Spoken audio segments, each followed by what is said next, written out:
बिस्मिल्लाहिर्रहमानिर्रहीम, अस्सलामुअलैकुम, good morning, welcome to सुबह सवेरे पाकिस्तान। मैं हूं हमजा तारिक और मैं हूं इशाल सुलेमान। प्रोग्राम का आगाज़ करेंगे और प्रोग्राम के आगाज़ में आपको बताएं कि इस वक्त वर्ल्ड कप का जो है वो बाकायदा तौर पे आगाज़ होने जा रहा है। हाँ जी, आज आगाज़ बाकायदा तौर पर, यानी कि वैसे तो चलें छोटी टीमों के मैच हो रहे थे जिन्होंने क्वालिफाई करना था और फिर उन्होंने ग्रुप्स में जगह बनानी थी, ग्रुप 1 में और ग्रुप 2 में। तो आज बाकायदा तौर पर मतलब कि सुपर जो 12 टीम्स हैं उनका मुकाबला शुरू होने वाला है और पहला मुकाबला ही बहुत तगड़ा है, ऑस्ट्रेलिया और साउथ अफ्रीका का जी।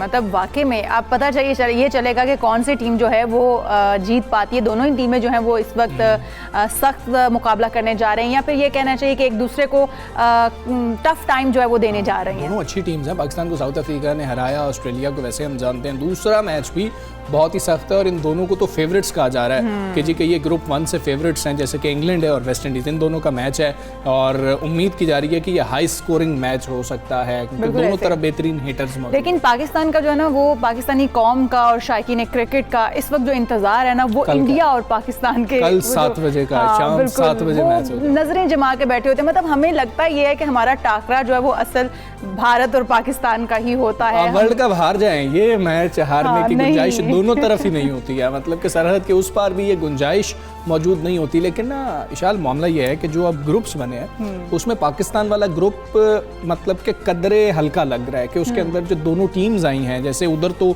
बांग्लादेश क्वालिफाई कर गई और श्रीलंका क्वालिफाई कर गई, दोनों यूएई की कंडीशंस को बेहतर से समझती हैं। लेकिन पाकिस्तान की तरफ नामीबिया की टीम आई और स्कॉटलैंड की टीम आई है, तो ये थोड़ा सा हल्का हो गया। तो पाकिस्तान को इधर से फ़ायदा मिलेगा, कोई बड़ा अपसेट ना हो जाए, कोई ये टीम बड़ी टीम को हरा ना दे। तो पाकिस्तान, इंडिया, न्यूजीलैंड, साथ अफगानिस्तान है, साथ ये 2 टीम्स आई हैं, तो ये थोड़ा सा लग रहा है कि चांसेस भी ज़्यादा हैं हमारे। जैसे जैसे क्रिकेट जो है उसका माहौल गर्म हो रहा है, या फिर आप देख लें कि शोरो गुल जो है वो मच रहा है कि कौन सी टीम जो वो जीतेगी कौन सी हारेगी, तो दोनों ममालिक की तरफ से भी लफ्जी गोलाबारी भी शुरू हो चुकी है। सोशल मीडिया के ऊपर भी हम देख रहे हैं कि वो शुरू हो चुके हैं। शायकीन क्रिकेट देख लें, पॉलिटिशियंस देख लें, वो भी आपस में जो है वो लफ्जी गोलाबारी से ही मैच जो है वो जीत रहे हैं। अच्छा, एक और चीज़ है कि माओं के लिए ये अच्छी खबर बिल्कुल भी नहीं है, क्योंकि माओं का मसला ये होता है कि ड्रामों का टाइम वही होता है और मैच भी उसी टाइम पे लगा होता है। तो वो कहती हैं कि जी कि तुम जो हो ना लैपटॉप पे देख लो, मोबाइल पे देख लो, मेरे ड्रामे का टाइम हो गया। तो घरों में भी लफ्जी जंग चलती रहती है। ये मेरे ख्याल में जब मैं बचपन में थी तब भी यही मसला था, आज भी यही मसला है। आज भी वही मसला है कि जैसे ही टाइम जो होता है ड्रामे का और साथ ही आप मैच शुरू हो जाता है, तो खवातीन को तो यही होता है, लड़कियों को यही होता है कि यार हम लोग ड्रामा देख लें। मेरी अम्मा को तो ये होता है कि अभी पहला ओवर चल रहा है मैच का और कहेंगे ये खत्म कितने बजे होगा, क्योंकि उन्होंने फौरी अंदाजा लगाना है कि मेरा ड्रामा इतने बजे चलेगा, वो मैंने सीरियल देखना है, तो वो फिर इस तरह से। मुझे याद है ड्रामा लगता था हकीकत नाम से, कोई बड़ा ड्राउना सा ड्रामा था, साथ ही वो शुरू हो जाता था और कजन्स मेरे सारे बैठ जाते थे टीवी लगा के। मुकद्दस नाम था, वो बच्ची थी और वो चुड़ैल सी बन जाती थी और मैं उसके इंतजार में पूरा वक्त गुजारती थी कि भाई अब वो ड्रामा लगना, और जैसे ही मैच शुरू हुआ तो ड्रामा बंद। मतलब घर में तब एक ही टीवी होता था कि आपके पास कोई और चलो घर में एक खौफजदा करने वाली चीज़ थी ना, उन्होंने कहा कि चलो कोई नहीं, ड्रामा बंद भी कर दे तो कुछ नहीं होता। खैर, वर्ल्ड कप का आगाज़ होने जा रहा है, तो अब हम सबको इंतजार है बेहतरीन से मैचेस का। इस पर मजीद भी आमिर सुहेल साहब भी इंशाल्लाह हमारे साथ होंगे, उनसे भी इस पर बात करेंगे। अभी मुल्क की सियासी सूरत हाल की बात करें, महंगाई की बात करें, तो सियासी पारा तो इस वक्त खासा हाई चल रहा है। अपोजिशन जमातें महंगाई का नारा बुलंद करके सड़कों पर भी निकल आई हैं, जबकि हुकूमत महंगाई के बेकाबू दरिया के आगे बंद बांधने के जतन भी कर रही है। बिल्कुल ऐसी, और वज़ीर आज़म इमरान खान भी हालात का जायजा लेने के लिए लाहौर पहुंच गए हैं, जहां उन्होंने मसरूफ दिन गुजारे। ऐवान वज़ीर आला में वज़ीर आज़म इमरान खान ने वज़ीर आला पंजाब ने मुलाकात की, जिसमें महंगाई ही बुनियादी एजेंडा रहा, क्योंकि इस वक्त हम देखें तो महंगाई का ही शोरगुल है और अवाम भी यही चाहते हैं कि उनको एटलीस्ट महंगाई में थोड़ी कमी हो जाए, चीज़ें जो है उनकी ख़रीद में आ जाए, उनकी क़ुव्वत ख़रीद से बाहर ना हो। और हुकूमत भी इसी जतन में लगी हुई है और अपोजिशन इसी को हथियार बनाकर इस्तेमाल कर रही है हुकूमत के खिलाफ। इस मौके पर वज़ीर आज़म का कहना था कि हुकूमत महंगाई की वजह से आम आदमी की तकलीफ से अच्छी तरह और पूरी तरह आ गए, पायदार इक़दाम करके लोगों को ज़्यादा से ज़्यादा रिलीफ की फराहमी यकीनी बना भी रहे हैं। मुनाफाखोरों और ज़ख़ीरा अंदोज़ों के हवाले से उन्होंने कहा कि इनके खिलाफ बिला इम्तियाज़ क्रैकडाउन जो है वो जारी रहेगा। बिल्कुल ऐसा ही है। वज़ीर-ए-आज़म इमरान खान से गवर्नर पंजाब चौधरी मोहम्मद सरवर ने भी मुलाकात की और अपने दौरे यूरोप पर ब्रीफिंग दी। बताया उन्हें गवर्नर ने बताया कि GSP प्लस में तोसी के लिए यूरोपीय पार्लियामेंट के 4 नायब सदूर समेत 30 यूरोपीय अरकान जो हैं अरकान पार्लियामेंट हैं उनसे मुलाकात हुई है उनकी। हाँ जी, और ये भी उन्होंने उम्मीद जाहिर की है कि GSP प्लस स्टेटस में तोसी का फैसला पाकिस्तान के हक़ में ही आएगा। और दौरा लाहौर के दौरान वज़ीर-ए-आज़म ने ज़री यूनिवर्सिटी फैसलाबाद के सब कैंपस टोबाटेक सिंह को यूनिवर्सिटी बनाने की मंजूरी भी दी है। वज़ीर-ए-आज़म के दौरा लाहौर बात करेंगे वज़ीर आला पंजाब के मुआविन ख़ुसूसी बराए इत्तलात हसन खावर साहब हमारे साथ मौजूद है। हसन साहब अस्सलाम वालेकुम, गुड मॉर्निंग। वज़ीर-ए-आज़म के दौरा लाहौर के बारे में कुछ बताइएगा, कौन सी अहम मुलाकातें हुई हैं, क्या एजेंडा था मुलाकातों का, क्या कहा गया है वज़ीर-ए-आज़म की जानिब से, क्या हिदायत जारी की गई? वज़ीर-ए-आज़म पाकिस्तान जब लाहौर तशरीफ़ लाए तो उन्होंने वज़ीर आला सरदार उस्मान खान गुलजार साहब से मुलाकात की। ठीक है। और उसके अलावा उन्होंने प्राइस कंट्रोल के ऊपर और महंगाई के ऊपर एक आला सतही इजलास की सदारत की। इसके अलावा उन्होंने हेल्थ कार्ड इनिशिएटिव का भी जायज़ा लिया। प्राइस कंट्रोल की जो मीटिंग हुई उसमें वज़ीर-ए-आज़म को अफसरान की तरफ से ब्रीफिंग दी गई और ये बताया गया कि मार्केटों में बाज़ारों में किस तरह इंतज़ामी अफसरान जो हैं वो महंगाई पर काबू पाने की कोशिश कर रहे हैं। उनको ये भी बताया गया कि आटे की गंदम की जो रिलीज़ है सरकारी गोदाम से वो तकरीबन 18,000 टन हर रोज़ के हिसाब से जारी है। और पंजाब के बाज़ारों में अब इस वक्त जो 20 किलो का आटे का थैला है वो 1100 रुपये में दस्तयाब है। चीनी के ऊपर उनको एक और ब्रीफिंग उसी में बताया गया कि चीनी जो दरामदी चीनी है वो अब मार्केट के अंदर काफ़ी आ चुकी है और उसकी वजह से चीनी की जो कीमतें हैं वो भी नीचे जा रही हैं बतदरीज। और पाकिस्तान ब्यूरो ऑफ स्टैटिस्टिक्स का जो डेटा आया है उसके मुताबिक ये तकरीबन 92 रुपये फ़ी किलो के हिसाब से इसकी औसत कीमत है। सेहत कार्ड के हवाले से मैंने आपको बताया कि उन्होंने जायज़ा लिया और उसमें उन्होंने जो पंजाब के अहदाफ हैं उनका भी जायज़ा लिया। और पंजाब में हमारा टारगेट ये है कि हमने दिसंबर तक तमाम ख़ानदानों को ये कार्ड देना है और इस वक्त तक इसका रोल आउट जो है वो साहिवाल और डेरा गाजी खान डिवीज़न में हुआ है। और इस साल बजट में 60 अरब रुपए भी इस इनिशिएटिव के लिए मुख्तस किए गए। हसन साहब, इस वक्त आवाम का सबसे जो बड़ा मसला है वो महंगाई है। हमने भी है कि वज़ीर-ए-आज़म इमरान खान साहब ने जितने भी नोटिस लिए उनका फ़ायदे की बजाय नुकसान ही होता हुआ नजर आया। महंगाई में कमी और ज़ख़ीरा अंदोज़ों के खिलाफ दर्जनों नोटिस के बाद हालात जो हैं वो आपके सामने जो भी बने, अब की बार हुकूमत रेट को यकीनी बनाने के लिए क्या ठोस इक़दाम उठाने का फ़ैसला हुआ? देखिए, हुकूमत की इसके ऊपर बड़ी सोची समझी हिकमत अमली है और इस हिकमत अमली के कई पहलू हैं। एक तो हिकमत अमली ये है कि बाज़ारों के अंदर जो आपके दुकानदार हैं और जो आपके आड़ती हैं वो मुनाफाखोरी बहुत ज़्यादा ना करें और उसके अलावा ज़ख़ीरा अंदोज़ी ना करें। सही। इस पे काबू पाने के लिए मैंने जिस तरह कि आपको बताया कि हमारे AC हज़रात और DC हज़रात जो हैं वो मंडियों में जाकर जो बोली लग रही होती है उसकी बजाते ख़ुद निगरानी करती हैं। सही है। और कुछ जगह के ऊपर कमिश्नर साहिबान जो हैं वो भी जाकर इस बोली की निगरानी करती हैं। तो उससे फ़र्क ये पड़ता है क्योंकि कीमत का तयन मंडियों से होता है और उसके बाद जो है जो रिटेलर है वो उसके अंदर अपने मार्जिन का इजाफा करता है। तो हम कोशिश कर रहे हैं कि कीमत पर वहीं से काबू पा लें। उसके अलावा हुकूमत पंजाब ने 300 के करीब सहूलत बाज़ार भी कायम किए हैं जहाँ से आवाम को सस्ते दामों रोज़मर्रा की अशिया मिल रही हैं। ठीक है। फिर हमने कई तरह की जो मार्केट के अंदर चीज़ें बिक रही होती हैं और दुकानों के ऊपर उसकी प्राइस को चेक करने के लिए हमने 1250 प्राइस मैजिस्ट्रेट्स को हिदायत की है कि वो ग्रां कदरी और ग्रां फरोशी के ऊपर जुर्माने करें, ज़ख़ीरा अंदोज़ी को चेक करें और उस पर रोकथाम करें। उसके अलावा फिर अगर आप एक कमोडिटी के ऊपर आ जाते हैं तो मैंने जैसा कि आपको बताया कि चीनी के ऊपर हमने बहुत अहम इक़दाम लिए। जो चीनी दरामद की गई उसको बड़े महफूज तरीके से NLC के ज़रिए पहुँचाया गया मुख्तलिफ़ अज़ला में। वो चीनी जो थी वो डिप्टी कमिश्नर साहिबान को दी गई, उन्होंने गोदामों में रखी।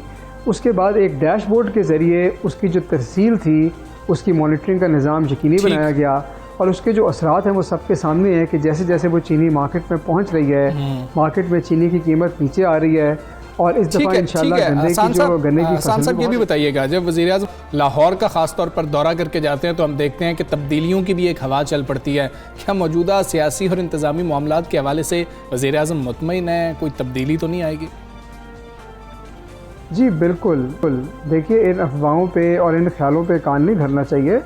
बिल्कुल, ये उनकी इंतज़ामी नौयत की जो थी ये मीटिंग्स थी, और उसके अंदर ज़ाहिर है कि वज़ीर-ए-आज़म पाकिस्तान ने इन चीज़ों को रिव्यू किया, हदायत जारी की। मिसाल के तौर पे जो प्राइस के ऊपर मीटिंग हुई, उसके अंदर उन्होंने कहा कि इस बात को यकीनी बनाया जाए कि जो हमारे ज़िले अफसरान हैं वो मंडियों के अंदर जब ऑक्शन होती है तो उसकी बराह रास्त निगरानी करें, जो कि हो भी रही है, पर उन्होंने कहा कि उसको मज़ीद बेहतर बनाने की ज़रूरत है। ठीक है।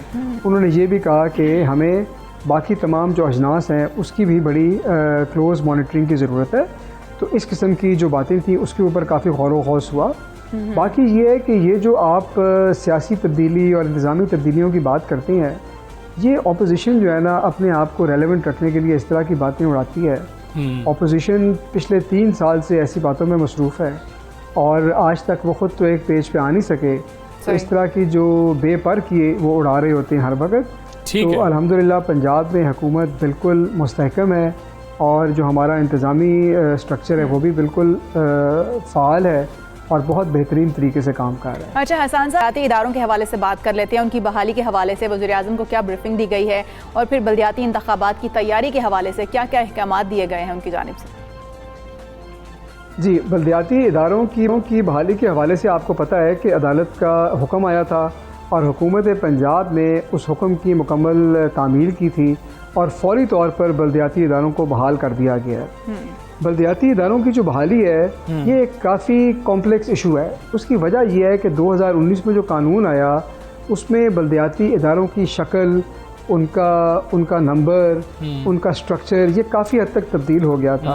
यूनियन काउंसिल का टियर ख़त्म कर दिया गया था। इसी तरह म्यूनसिपल कमेटी, मेट्रोपॉलिटन कॉरपोरेशन के टियर के ऊपर भी बहुत सारी तब्दीलियाँ थी।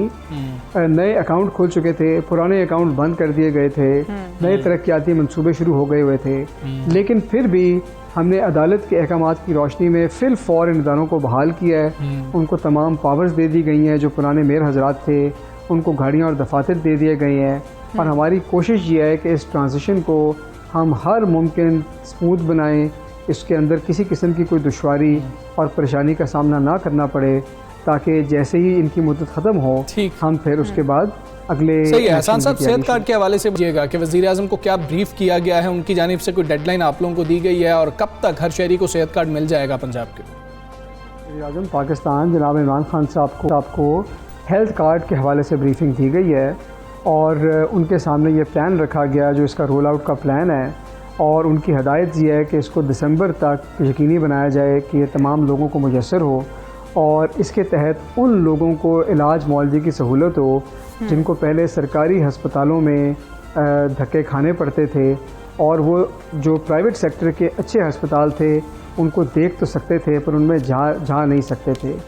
इसके पीछे जो हमारा एम है, जो वज़ीर-ए-आज़म का विज़न है, वो ये है कि आज के बाद किसी का बाप, किसी की माँ, किसी का बेटा, किसी का भाई अच्छे इलाज मुआवजे से महरूम ना रहे और हुकूमत ये इंश्योर करे कि हेल्थ कार्ड के ज़रिए उनकी जेब में इतने पैसे हों कि वो उनको जो सबसे अच्छे अस्पताल हैं वहाँ लेके जा सकें और जो भी उनको इलाज मुआवजा चाहिए उनको मुहैया किया जा सके। बिल्कुल ठीक है, बहुत शुक्रिया आपका। सबसे पाकिस्तान से आप बात कर रहे थे वज़ीर आज़म के दौरा लाहौर के हवाले से और हिदायत के हवाले से आपने हमें आगाह किया है। हम आगे बढ़ेंगे और बात करेंगे पाकिस्तान का निज़ाम तालीम वक्त के साथ साथ हम देख रहे हैं कि पस्ती की तरफ सफ़र कर रहा है। कोशिशें तो बहुत की जा रही हैं लेकिन मामला यह है कि कोरोना की वजह से जो हिट लगी है हम अभी तक रिकवर नहीं कर पाए। बिल्कुल ऐसा ही है और इसकी बहुत सी समाजी और सियासी वजूहात हैं, कोरोना भी उनमें से एक है।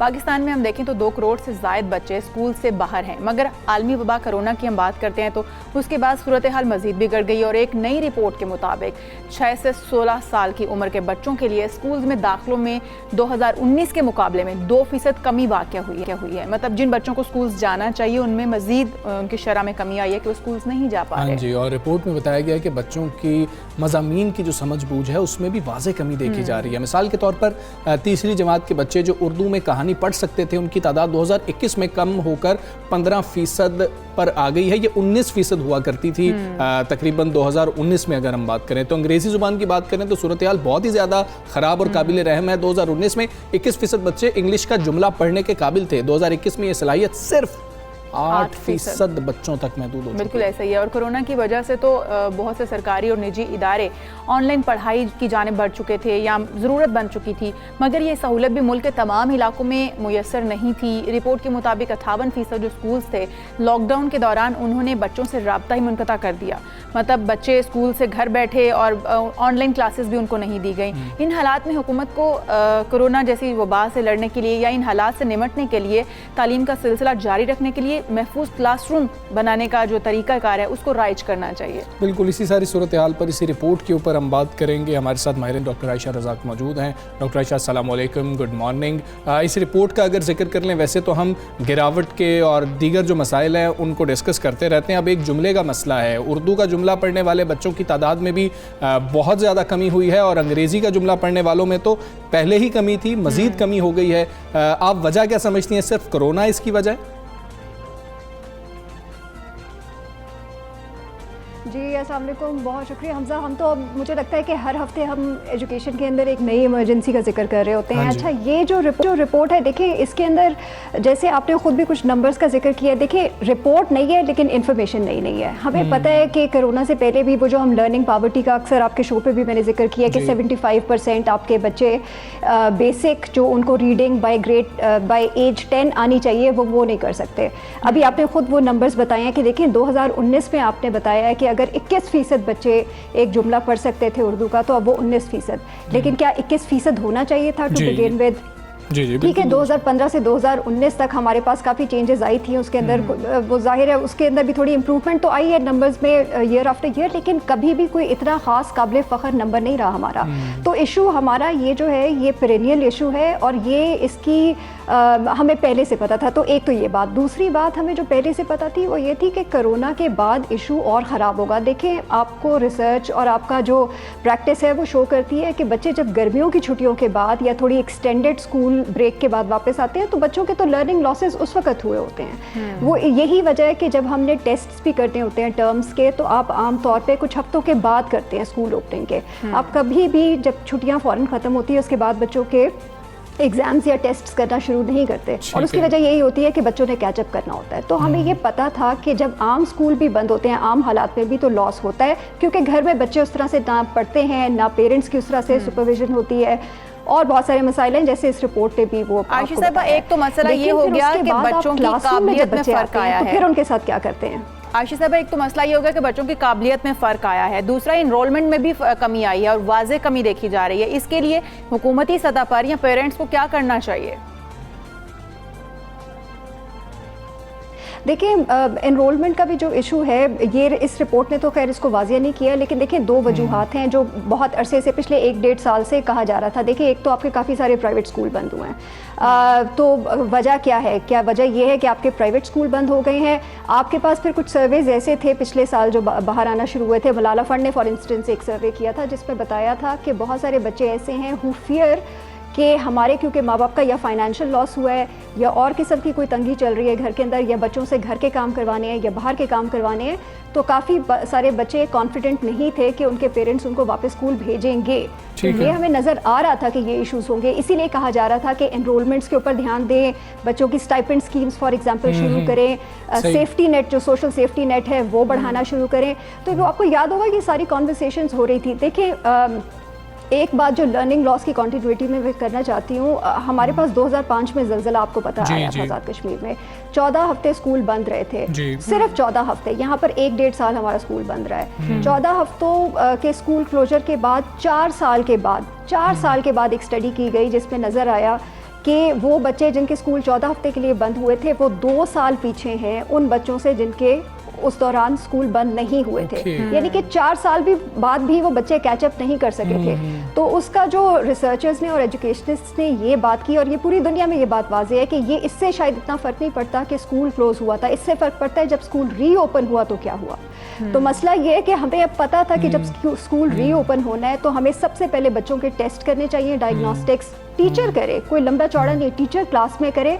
उसके बाद बच्चा जिस लेवल पे है उस लेवल पे आप उसको इंस्ट्रक्शन देकर फर्दर उसको ऊपर के लेवल पे लेकर आए, ये हमें पता है। और ये इस किस्म के कुछ प्रोग्राम स्मॉल स्केल पे चल भी रहे हैं, लेकिन ये तो एज पॉलिसी आपको अगले 1-2 साल के लिए परसू करना चाहिए कि सारे स्कूलों में you have to fix foundational learning. बिल्कुल ठीक है। अच्छा डॉक्टर आयशा, हम बात कर रहे हैं जैसे आप हल तजवीज़ करती हैं, आज भी अभी भी आप जिक्र कर रही थी पेरेंट्स से जो है उनको कहा जाए, कुछ कैंपेन की जाए, स्टाइपेंड्स दिए जाएँ, हम ये बात कर रहे हैं कि ये हल है, लेकिन 58% स्कूल्स ने तो लॉकडाउन के दौरान बच्चों से राबता ही मुनक़ता कर दिया था। हम स्टाइपेंड्स की बात कर रहे हैं, इधर 58% स्कूल हैं जो राबता ही मुनक़ता कर रहे हैं, स्टाइपेंड्स की बात तो बहुत दूर रह जाएगी। दूसरा एक अहम चीज़ कि हम बहुत खुश हैं कि हमारे 1100 में से 1100 इतनी बड़ी तादाद में बच्चों ने ले ली। हम इंटर की बात कर लें, मैट्रिक की बात कर लें, पूरे नंबर आ रहे हैं। और इस रिपोर्ट के मुताबिक अगर हमारे तीसरी के बच्चे हैं, वो इतना बड़ा गैप है कि 15% बच्चे उर्दू का जुमला जो है सिर्फ बोल सकते हैं और 8% सिर्फ अंग्रेजी का जुमला बोल सकते हैं, लेकिन 9वीं-10वीं में जाके ये 1100 में से 1100 नंबर ले सकते हैं। अच्छा, एक तो हमजा ये कि अनफॉर्चुनेटली ये बच्चे जो हैं मेरे ख्याल में 10वीं तक पहुंचेंगे नहीं। आपको पता है कि ड्रॉप आउट कितना ज़्यादा होता है आपका, एक तो प्राइमरी से मिडिल के बाद और फिर मिडिल से सेकेंडरी के बाद। तो अनफॉर्चुनेटली ये बच्चे तो मेरे ख्याल में शायद बेचारे वहाँ तक पहुँचेंगे नहीं। बट यूर राइट, वो 1100 से 1100 नंबर इन हालात में जब बच्चे गए थे हमारे एग्ज़ाम ही ना लें, हमने तो पढ़ाई नहीं है, और सिर्फ एक बच्चे के नहीं, 2 बच्चों के नहीं, 50-50 बच्चों के ये नंबर, 80-80 बच्चों के ये नंबर आ रहे हैं, तो प्रॉब्लमेटिक तो है देखें। और दूसरा ये कि वो जो स्कूल से राब्ता नहीं, देखें ये चीज़ें हमें पहले से पता है कि स्कूल का राब्ता होना चाहिए अपनी कम्युनिटी से। अनफॉर्चुनेटली वो स्कूल वालों के पास भी आप जाएं तो वो कहते हैं कि हम किस तरह से राब्ता करें, हमारे पास ऐसी कोई रिसोर्सेज नहीं है कि हम राब्ता करें। जो थोड़ा बहुत हमें पता है, हमारे आसपास जो पेरेंट्स रहते हैं जिनसे मुलाकात हो जाती है या जिनके पास फ़ोन्स हैं, किया है टीचर्स ने कुछ ना कुछ कांटेक्ट, ऐसा नहीं है कि नहीं किया। बट यूर राइट, जब कोई सिस्टम ही एग्जिस्ट नहीं करता, जब कोई रिसोर्सेज आपने मोबिलाइज नहीं की इस किस्म की कैंपेन या आउटरीच के लिए, तो फिर आप इंडिविजुअल्स पे तो मेरे ख्याल में उस तरह का ओनस नहीं डाल सकते। ये तो चीज़ें प्लानिंग के तहत होती हैं, और अगर नहीं होंगी तो फिर वो ऐसी ही होंगी जैसे अभी नज़र आ रही हैं।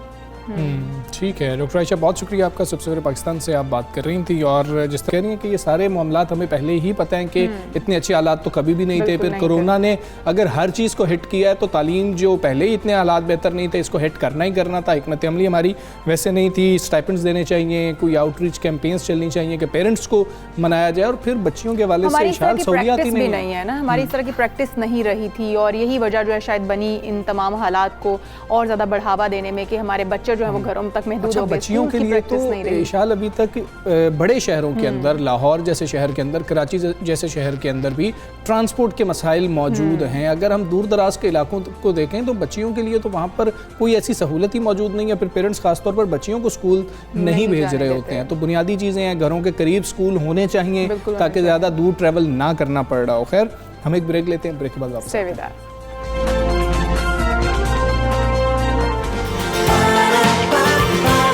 सुबह सवेरे पाकिस्तान, सुबह सवेरे पाकिस्तान। हम आगे बढ़ेंगे और बात करेंगे कुछ डेंगू केसेस के हवाले से। मुल्क में डेंगू केसेस बढ़ने पर कौमी इदारे सेहत ने खतरे की घंटी बजाई है। बिल्कुल ऐसा ही है। NIOH ने खबरदार किया है कि डेंगू मच्छर पाकिस्तान के तकरीबन तमाम इलाकों में मौजूद हैं। इस्लामाबाद में डेंगू से मजीद एक शख्स की जान चली गई, जबकि मजीद 174 अफराद डेंगू से इस वक्त बीमार हैं। हाँ जी, और 24 घंटों के दौरान पंजाब में मजीद 477 अफराद डेंगू के वार से मुतासर हुए हैं। सिर्फ लाहौर में 350 से ज़ायद अफराद बीमार हुए हैं, और पेशावर के 2 बड़े अस्पतालों में 399 अफराद के डेंगू टेस्ट मुस्बत आए हैं। जी बिल्कुल ऐसे ही डेंगू मच्छर ने अपने खौफनाक पर सिंध तक भी फैला दिए हैं, और हर रोज़ सैकड़ों अफराद डेंगू का निशाना बन रहे हैं। मगर सिंध सरकार जो है वो ये मानने के लिए तैयार ही नहीं है और केसेस छुपा रही है। महकमे सेहत ने सिंध भर में अब तक 970 डेंगू केसेस की तस्दीक की है, जबकि कराची के इलाके गुलशन इकबाल के सिर्फ एक निजी अस्पताल में अब तक 886 केसेस रिपोर्ट हो चुके हैं। और कराची के जिना अस्पताल में एक हफ्ते में डेंगू केसेस में 2 गुना इजाफा भी हुआ ये है। अदाद शुमार छुपाना भी इंतहाई जो है वो ख़तरनाक है कि आप किस तरीके से गलत अदाद शुमार जो है वो नशर कर रहे हैं। और अगर आप अदाद शुमार छुपा रहे हैं, अगर हुकूमत जो है वो खुद अपनी सतह पर ही कम अदाद शुमार बता रही है, जितने केसेस रिपोर्ट हो रहे हैं, जितने केसेस आ रहे हैं उतने बताए नहीं जा रहे, तो फिर इकदाम कैसे किए जाएंगे? अच्छा, अब ये 2 सूरतें हो सकती है ना। एक सूरत तो ये हो सकती है कि अदाद शुमार छुपाए जा रहे हैं, जो कि क्राइम है, इसको और क्या कहा जाए।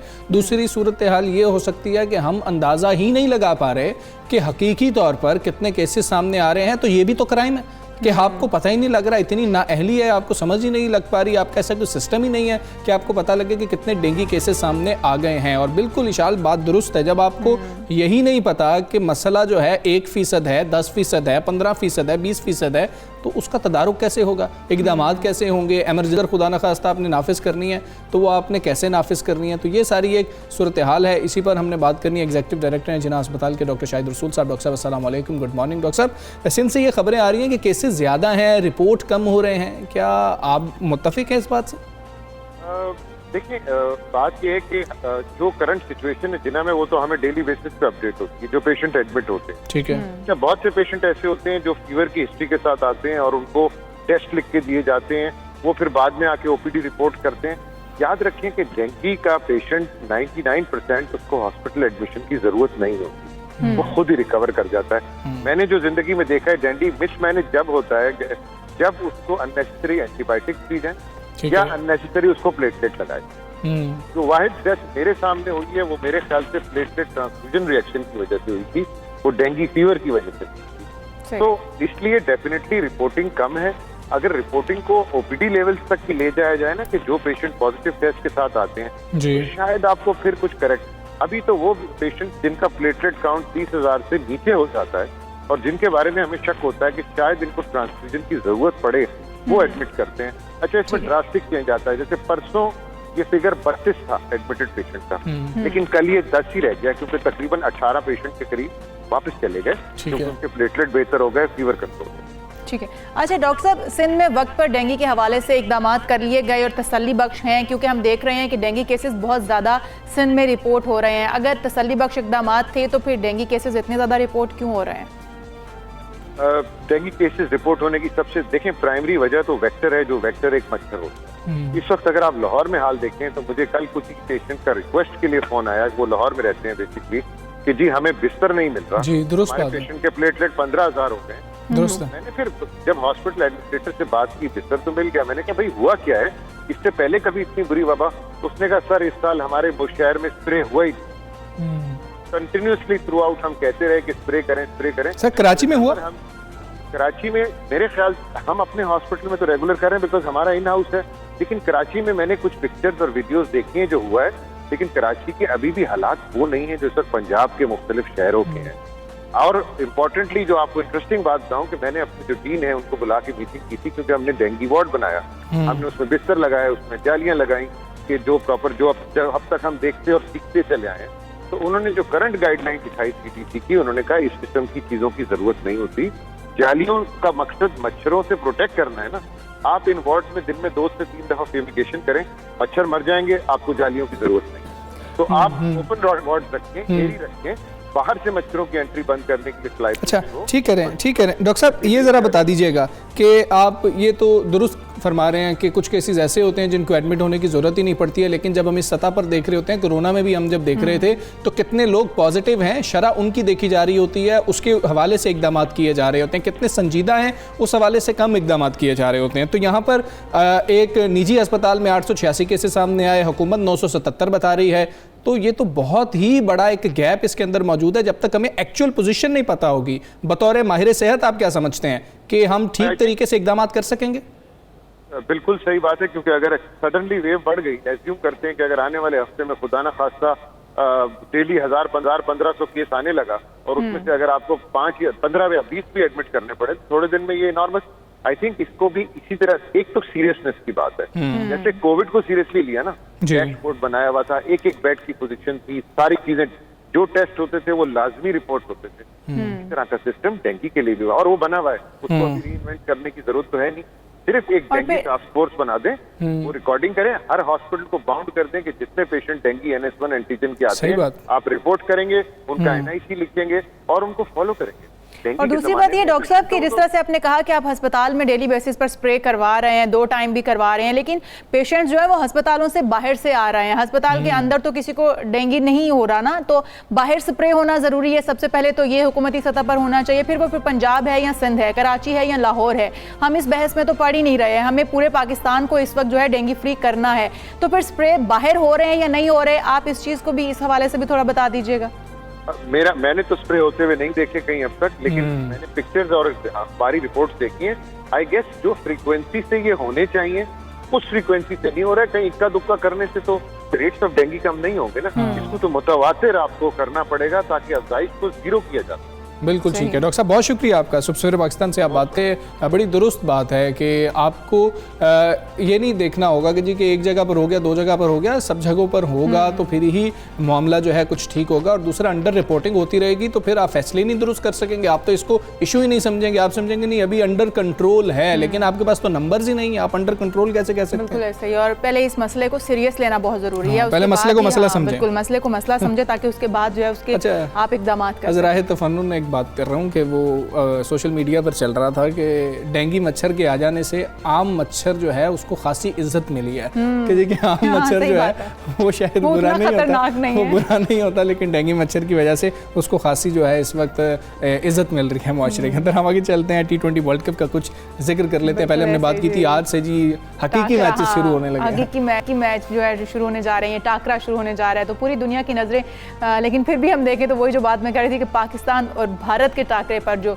हाई वोल्टेज टाकरा है उस पर लगी हुई है कि क्रिकेट का जो जोश और जज्बा है वो हम देख रहे हैं कि वो आसमान से बातें करता हुआ नजर आ रहा है। जी बिल्कुल ऐसी है। कौमी टीम इस बार वर्ल्ड कप में भारत के खिलाफ शिकस्तों का जाल तोड़ने के लिए पुरुम्मीद है। अगर पेपर पर देखा जाए तो भारतीय टीम खासी तगड़ी नज़र आ रही है, लेकिन 1 minute down next minute up जो है वो वाला मामला है। पाकिस्तान किसी को भी आउट क्लास कर सकता है, पाकिस्तान बेहतरीन खेल पेश कर सकता है। जनूबी अफ्रीका के खिलाफ खैर वार्म अप मैच में शिकस्त के बाद सुना है कि खिलाड़ियों की हौसला अफजाई की गई है। बिल्कुल ऐसे ही। उन्हें 2017 का चैंपियंस ट्रॉफी थी उसकी वीडियो दिखाई गई ताकि जो भारत के खिलाफ जीत के हवाले से उसमें फाते टीम के अरकान के मुख्तसर इंटरव्यूज़ थे वो दिखाए गए, उनको थोड़ा बूस्ट करने के लिए, अपने खिलाड़ियों को बताने के लिए कि हम उनके साथ हैं या वो भी जीत सकते हैं और फिर किस तरीके से जीत से हमकिनार हो सकते हैं, उनके हौसले बढ़ाए गए। बाबर तो बहुत ज़्यादा जो हैं वो हैं कि हम इंशाल्लाह जीतेंगे। चेयरमैन PCB रमीज़ राजा ने भी यही कहा है कि जी घबराना नहीं है, आप लोगों ने खुलकर खेलना है और असल खेल जो है अपना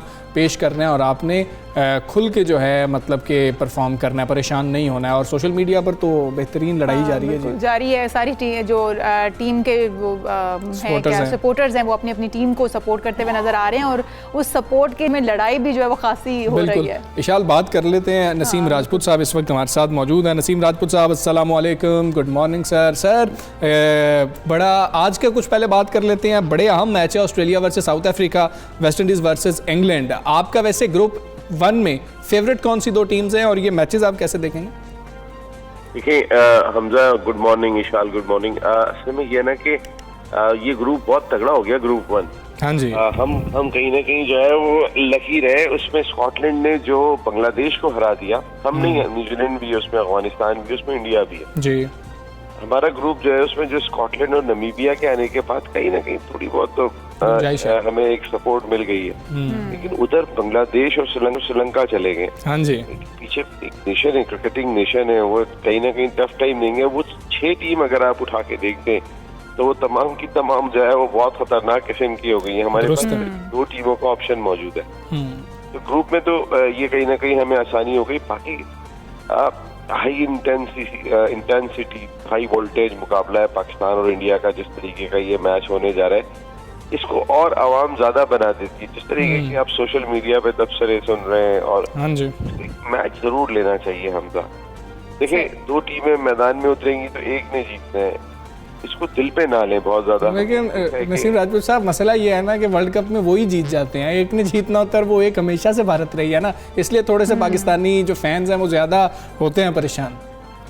देखिए अगर आप उस वक्त भी नहीं जीत सके जब हम 1992 का वर्ल्ड कप जीते थे, जब भी इंडिया को नहीं हराया, जब 2009 का वर्ल्ड कप जीते थे, वर्ल्ड T20 जीते थे हमने, जब भी इंडिया को नहीं हराया था, तो हम वर्ल्ड टाइटल भी जीतते थे, तो उम्मीद तो अच्छी रखनी चाहिए। देखेंगे इस बार बाबर आजम की क़यादत में पाकिस्तान क्रिकेट टीम जरूर जीतने में कामयाब हो जाएगी। एक एज, कहीं ना कहीं एज नहीं कहूंगा, लेकिन अगर इंडियन टीम ऑन पेपर या रिसेंट पास में उनकी परफॉर्मेंस हमसे थोड़ी बेहतर दिखाई दे रही है, लेकिन हम वर्ल्ड T20 में जा रहे हैं और वर्ल्ड T20 का दोनों टीमें अपना पहला कॉम्पिटिटिव मैच खेल रही हैं। हाँ जी। इससे पहले वार्म अप मैचेस हुए थे, तो ना कॉम्पिटिटिव मैच का इस इवेंट में एक्सपीरियंस इंडिया के साथ होगा ना हमारे साथ होगा, लेकिन इंडिया के साथ एक बहुत नसीम बढ़िया राजपूत idea साहब, शोएब मलिक हो गया, मोहम्मद हफीज हो गया, इनका भारत के साथ टाकरा देखें तो बड़ी शानदार परफॉर्मेंस रही है। ये दोनों खिलाड़ी आपके खेल में आप क्या समझते हैं, भारत के खिलाफ कितना अहम किरदार अदा कर सकते हैं? विशाल, ये बहुत इंपॉर्टेंट प्लेयर्स हैं दोनों। देखें, सबसे पहले मेरी दुआ तो ये कि अल्लाह करे हमारा फखर जमान जरूर चले। हाँ जी। मैचों में रन करके आ रहे हैं, हर मैच में हर बैट्समैन रन नहीं करता, ये भी एक सच्चाई है, लेकिन फखर का रन करना हमारी इस पूरी बैटिंग लाइनअप में सबसे ज्यादा जरूरी है, क्योंकि वो मैच टर्नर है। वो जब सिंगल हैंडेडली खेलना शुरू करेगा, जो उसका स्ट्राइक रेट होता है वो किसी का भी नहीं होता। शोएब मलिक बहुत इंपॉर्टेंट है, जो उन्होंने जो छठे नंबर पे आके बैटिंग करनी है, जो जरूरत जिस तरीके की भी अल्लाह ना करे कोई कोलैप्स हो जाए तो शोएब ने संभालना है, रन तेज करने तो भी शोएब ने संभालना है। ये बड़ी बिग बैकबोन वाली जगह होती है छठे नंबर पे, तो ये जरूर देखना है। लेकिन मैं बात जो कह रहा था ना ईशान, वो बहुत इंपॉर्टेंट है, वो ये कि इंडिया को जितना एक्सपीरियंस मिला है ना अभी पिछले एक महीने में आईपीएल की वजह से इन कंडीशंस का, और फिर दुनिया के टॉप क्लास क्रिकेटर्स के साथ खेल के, वो क्रिकेटर्स जो हमारी पीएसएल में भी नहीं आते, वो एक एज, वो एक कहीं ना कहीं उनको सपोर्ट जरूर मिल गई है, होगी उनके साथ। वो कि हम बहुत ज्यादा क्रिकेट वहाँ खेलते रहे, लेकिन रिसेंट पास्ट में पिचेस की क्या कंडीशन है, जिन हालात में उन्होंने इतनी क्रिकेट खेल ली है कि वो बहुत ज्यादा जानते हैं। वो हमें केएल राहुल की और ईशान किशन की जो बारी थी उसमें नज़र भी आ रही थी पैंट की बारी में कि वो किस तरीके से बैटिंग कर रहे थे और कितने खुल के बैटिंग करते हैं। नसीम राजपूत साहब, अगर हम बात करें भारत के खिलाफ, हमारी बॉलिंग लाइनअप अच्छी भी होती है तो हम देखते हैं कि जिस दिन भारत ने स्कोर करना होता है तो वो अपने टारगेट को अचीव कर ही रहे होते हैं, उनकी बैटिंग लाइनअप इतनी तगड़ी होती है। क्या हमें शादाब को बिठाकर, एक स्पिनर को बिठाकर, कि हमारे पास हफीज़ की भी ऑप्शन है, हमारे पास इमाद की भी ऑप्शन होगी, मलिक की भी ऑप्शन होगी, यहाँ पर हैदर अली को इन करके एक बैट्समैन इन किया जा सकता है कि हमारी बैटिंग लाइन थोड़ी सी तगड़ी हो जाए, नंबर स्कोर ज़्यादा हो तो हिटर होना चाहिए? भाई खेलना तो चाहिए आपके इस हैदर अली को खेलना चाहिए। देखिए, फेयरलेस क्रिकेट खेलता है और यंग है, वो कुछ भी परफॉर्म कर सकता है। उसको मेरी अपनी जाती राय में अगर आप उसको टीम में डाल रहे हैं तो मैं तो वैसे भी डालना चाहूंगा। मैं आसिफ अली की जगह हैदर अली को ही देखना चाहूंगा कि अगर आप फखर से ओपन कराएं, नहीं करा रहे, चले रिजवान बाबर के बाद फखर आ रहे हैं, हफीज आते हैं, देन हैदर अली आते हैं, और हैदर अली के बाद शोएब मलिक 6 नंबर पर बैटिंग करते हैं। फिर 2 स्पिनर्स, आप जो भी ऑप्शन है आपके पास। लेकिन आप ये देखें हम सब, इंडिया ने जितने दोनों अपने वार्म अप मैचेस खेले और वो पिचेस को इतना बढ़ गए थे कि उन्होंने 4 स्पिनर खिलाए, 5वां पार्ट टाइम स्पिनर से गेंदें करवाई, एक फास्ट बॉलर से 2 ओवर करवाए, एक फास्ट बॉलर से मेरे ख्याल 3 ओवर करवाए। उन्होंने फास्ट बॉलर से बॉलिंग ही नहीं कराई क्योंकि वो पिचेस को बढ़ के आ रहे हैं। हमने जो लास्ट साउथ अफ्रीका से मैच था वो हमें जीतना चाहिए था, जो हमने तकरीबन 50 रन 3 ओवरों में बनवा दिए, आखिरी ओवर में 19 रन बन गए। आप कह रहे थे ना हमारी बॉलिंग अच्छी है, उनकी बैटिंग अगर रन करना चाहिए तो कर जाएगी। हमारी बॉलिंग अभी वो नहीं है, वो जो वसीम, वक़ार, शोएब अख्तर, आमिर, आसिफ, अभी वो लेवल नहीं है हमारी बॉलिंग का। ये दुरुस्त बात है ना, शहनशाह अफरीदी तो 45 रन 50 रन देकर आते हैं, यही फिर जब पिटते हैं तो हसन अली का हाल हो जाता है। हाँ जी। अगर आप 5 में से 3 मैच उठा के देखेंगे ना तो 3 मैचों में इनकी पिटाई हो जाती है। हाँ जी। वो में ये कहीं ना कहीं कंसिस्टेंट होते हैं। तो अगर वो रन कर जाते हैं तो जाहिर है। और आपने बैटिंग बढ़ाने की बात की है तो बैटिंग यार लाजमी बढ़ानी चाहिए। आपको अपनी 6 नंबर की बैटिंग को तगड़ा रखना चाहिए। और जो आपने बात की हफीज, शोएब मलिक एक ऑप्शन मौजूद है। यार वार्म अप मैचेस में आपने बॉलिंग नहीं कराई, हाँ जी, कराओ ना उनसे बॉलिंग, उनको चेक तो करो किस तरह शोएब मलिक इतने अरसे के बाद गेंद को ग्रिप कर रहे हैं। अभी वो नेशनल T20 में शोएब गेंद कर रहे थे, बहुत अच्छी गेंद कर रहे थे। हफीज को गेंद करते हुए देखा मैंने, वो बहुत अच्छी गेंद कर रहे थे। हफीज तो खैर ये सेकंड फेज में इतना ज्यादा दोनों फेज में नजर नहीं आया हमें वर्ल्ड T20 में, लेकिन उससे पहले जो मैचेस खेले गए थे आपको याद होगा हफीज गेंद कर रहे थे, हाँ जी, और बेहतर गेंद कर रहे थे। उनका अच्छा गेंद पड़ रहा था। भाई शादाब से जिस तरह की गेंदें हो रही हैं आजकल, उससे तो बेहतर बॉलिंग कर रहे थे। एग्जैक्टली। नसीम साहब, और जिस तरह से आप कह रहे हैं कि भारत को एक एज हासिल है कि उन्होंने टफ टीमों के साथ और बड़ी कड़ी टीमों के साथ मुकाबले कर लिए हैं, उनको एक मार्जिन इस चीज़ का भी मिल गया है कि उनकी प्रैक्टिस अच्छी हो गई है। हमारे खिलाड़ियों की अगर हम देखें तो हमारे खिलाड़ियों की तो सिलेक्शन ही नहीं हो पाती है टिल एंड तक, तो हमारे खिलाड़ियों की उस तरह से प्रैक्टिस भी नहीं होती। आप नहीं समझते कि ये सिलेक्शन बहुत पहले हो जानी चाहिए ताकि हमारे खिलाड़ी जो है मुकम्मल तौर पर तैयार हो सके इस टाकरे के लिए? कल हम तो आखिरी टाइम तक कि जब टीम उड़ने वाली थी उस वक्त तक हम अपने खिलाड़ी बदल रहे थे बिल्कुल। और हमने तैयारी नहीं की थी, यानी कि तैयारी तो हम पता नहीं किस सिम्त में कर रहे थे। और आज भी मैं एक सिम्त से बिल्कुल मुतमईन नहीं हूँ, वो आपका टॉप ऑर्डर है जो पहले 6 ओवर खेल लें। बाबर आजम, रिजवान, चाहे इंजमाम उल हक उठा के देख लें या जिसको भी उठा के देख लें, वो सब कह रहे हैं आप अपना स्ट्राइक रेट तेज करें। जब सब बात कर रहे हैं तो हम भी तो यही बात कर रहे थे कि भाई इनका स्ट्राइक रेट ऐसा नहीं है, अगर ऊपर से कोई विकेट गिरती है तो बाबर आप आके संभाल सकते हैं, लेकिन ये जरूरी नहीं है कि आप जाके 6 ओवर का सत्यानाश करके आ जाए। अगर जा रहे हैं तो फिर खेल के दिखाएं जी। ये नहीं होगा कि आप 36 रन करके आ जाए, 40 रन करके आ जाए 6 ओवर के बाद। आपको फिर कम से कम 55-60 रन, वो 15-20 रन का जो फर्क है वो डालना होगा अगर आप ओपनिंग कर रहे हैं, जिसकी जरूरत दिखाई देती है। बिल्कुल ऐसे ही है, दोनों में से एक को अगर ओपनर जाना है तो फिर लाजमी अटैक तो करना ही होगा। वैसे तो दोनों को करना चाहिए, लेकिन एक का अटैक लाजमी बनता है कि हम कम से कम अपना पावर प्ले ज़ाया ना कर दें। बहुत शुक्रिया नसीम राजपूत साहब, सुबह सवेरे पाकिस्तान से आप बात कर रहे थे। हम उम्मीद हैं पाकिस्तान की टीम मैच जीतेगी। हम एक ब्रेक लेते हैं जी, ब्रेक के बाद वापस आते हैं।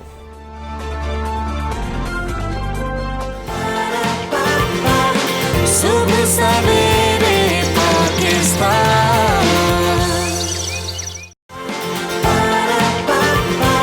सुबह सवेरे पाकिस्तान।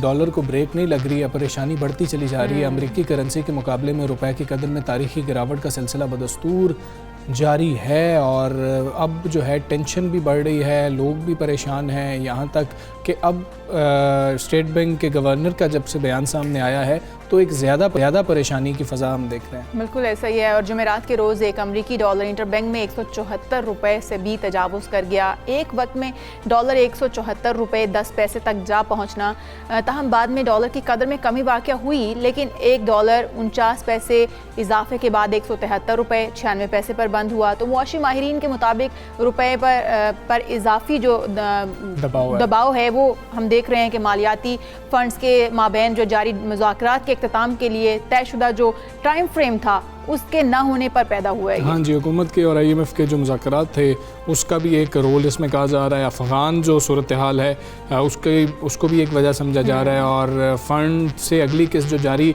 करने में ताख़ीर हो रही है वो एक बड़ा मसला है। हुकूमत को दबाव के ख़ात्मे के लिए जंगी बुनियादों पर गैर मुल्की सरमाए की आमद में इजाफे की हिकमत अमली बनाना होगी, ये माहिरीन मुआशियात कह रहे हैं, ताकि डॉलर की कदर में मज़ीद जो है इजाफा ना हो रहा हो। और गवर्नर स्टेट बैंक की बात करें, उनकी जो अनोखी मंतिक है वो उस पर उनको शदीद तनकीद का सामना है और हुकूमत पर भी अब तनकीद हो रही है। यहाँ तक कि अपोजिशन ये बात कर रही है कि आप तो आके इलेक्शन लड़ लें कि अगर आपने इस तरह के सियासी बयान देने हैं और आप ये क्या बात कर रहे हैं, इस तरह की बात क्या गवर्नर स्टेट बैंक को करनी चाहिए। अब बहुत ज़्यादा तनकीद हो रही है उनके बिल्कुल ऐसे उन पर तनकीद जो है वो सही और दुरुस्त हो रही है। उन्होंने ये कहा है कि डॉलर महंगा होने और रुपए की कदर कम होने से अगर कुछ पाकिस्तानियों को नुकसान हो रहा है तो समंदर पार पाकिस्तानियों के अहले खाना को फ़ायदा भी पहुँच रहा है। तो ये जो उनका मुतनाज़ किस्म का बयान था या सियासी किस्म का बयान था वो इस वक्त तनकीद का निशाना बन रहा है। बिल्कुल। बात करें मईशत, डॉक्टर इकरामुल हक साहब हमारे साथ मौजूद हैं। डॉक्टर साहब अस्सलाम वालेकुम, गुड मॉर्निंग। डॉक्टर साहब, ये सारी सूरत हाल है, डॉलर की कदर में इजाफा हो रहा है,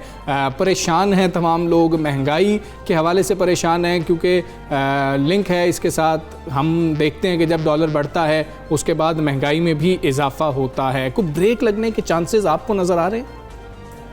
जी, आने वाले दिनों में तो महंगाई में कोई कमी होने के इम्कानात नज़र नहीं आ रहे हैं, क्योंकि जब तक हमारे पैसे के ऊपर, हमारे पाकिस्तानी रुपये के ऊपर दबाव रहेगा तो ये मुमकिन नहीं है, क्योंकि हम ज़्यादातर चीज़ें तो दरामद करते हैं और दरामदी माल के ज़रिए हमारी बहुत सी दरामदार भी जो है उसके अंदर भी वो दरामदी इस्तेमाल होता है, खाम माल भी इस्तेमाल होता है, फिनिश भी इस्तेमाल होती है। तो सबसे ज़रूरी बात ये थी कि हम दुनिया भर में जो है आपने देखा है कि महंगाई बहुत ज़्यादा हो रही है, मगर फ़र्क ये है कि उन ममालिक में जो है वो दरामदी अशिया के ऊपर डिपेंडेंट नहीं है, जबकि हमारी तो ज़्यादातर मईशत का बड़ा हिस्सा ही दरामदी चीज़ों के ऊपर जो है वो उसका दारोमदारों में हिसार है।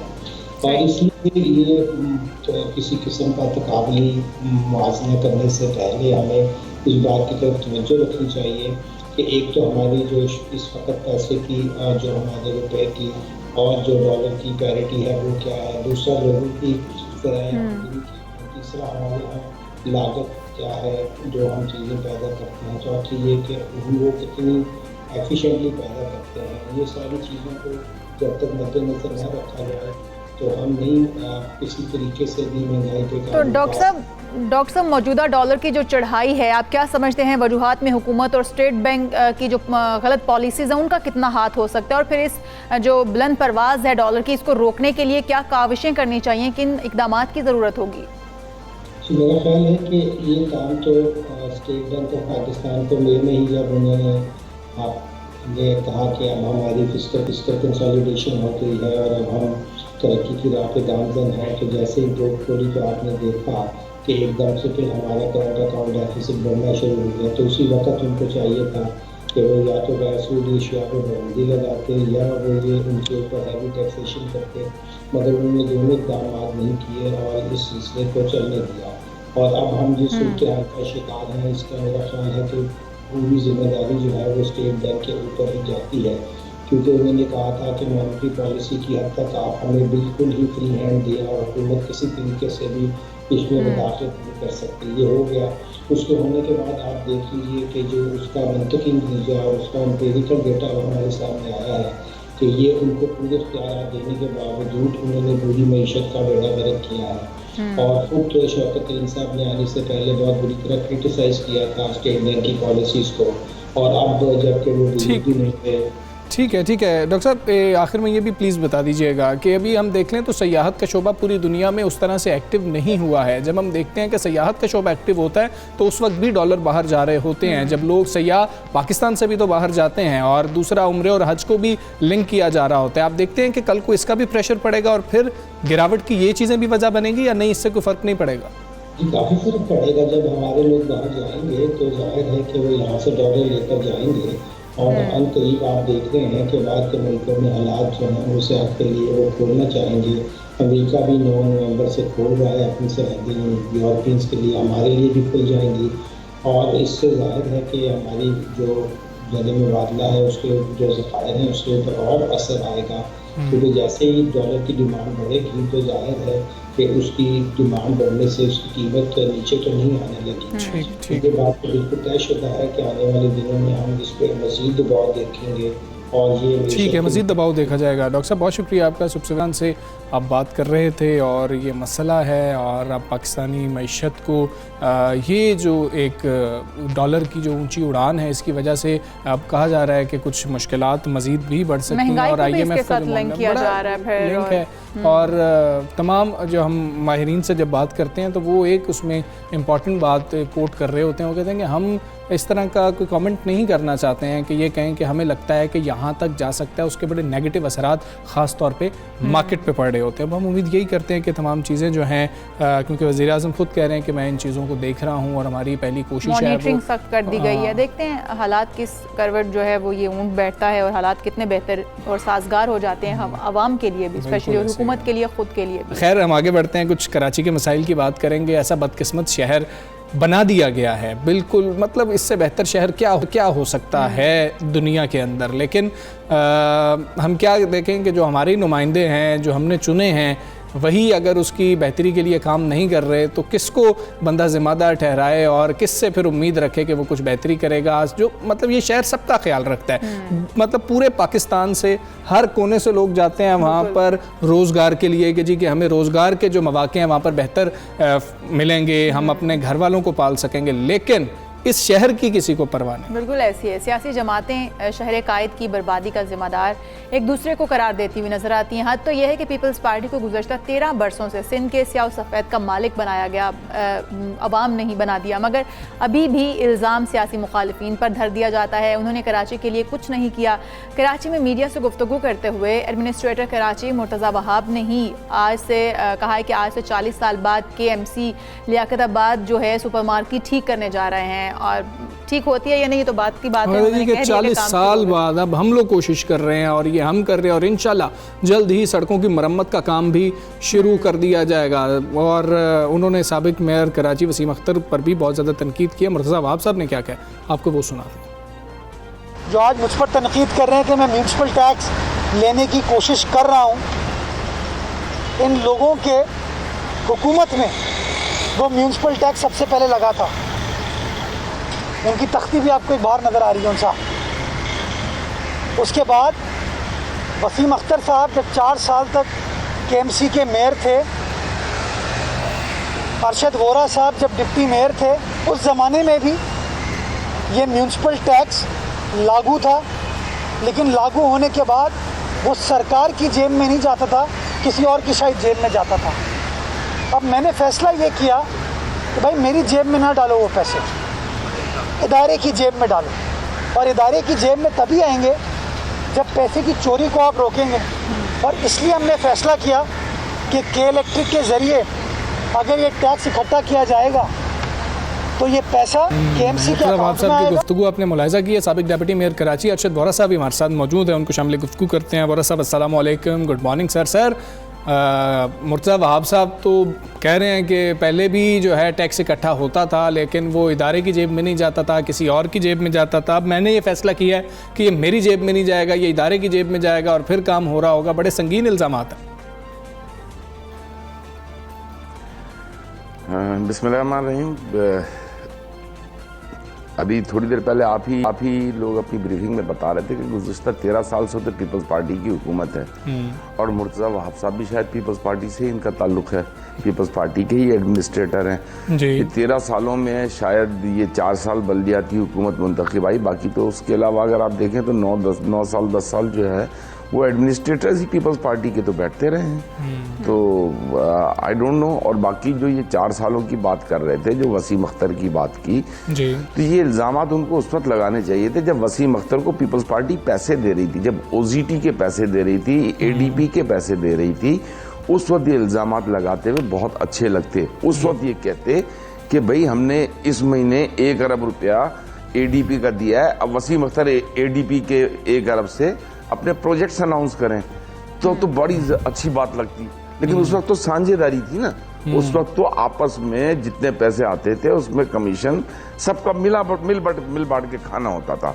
अच्छा। इन्होंने मेरा भी शायद नाम लिया था, मैंने कल सुना था, तो मैं वाजे कर दूं कि ये जिस टैक्स की बात कर रहे हैं MUCT जी, इनको चाहिए था कि इस रिकॉर्ड को चेक करें। और मैं चैलेंज करता हूं आपके चैनल के थ्रू सही कि ये अपनी कारकर्दगी 4 माह की दिखा दें। मेरे पास 4 माह पावर रहा था, 5 माह जी। उस 5 माह में मैंने इस MUCT को, जिसको ये कह रहे हैं कि लाखों में जमा होता था, सही कह रहे हैं, साल का मुश्किल से 1 करोड़ रुपए जमा होता था, मैंने 5 माह में 24 करोड़ रुपए जमा किया, जो 10 साल में नहीं हुआ।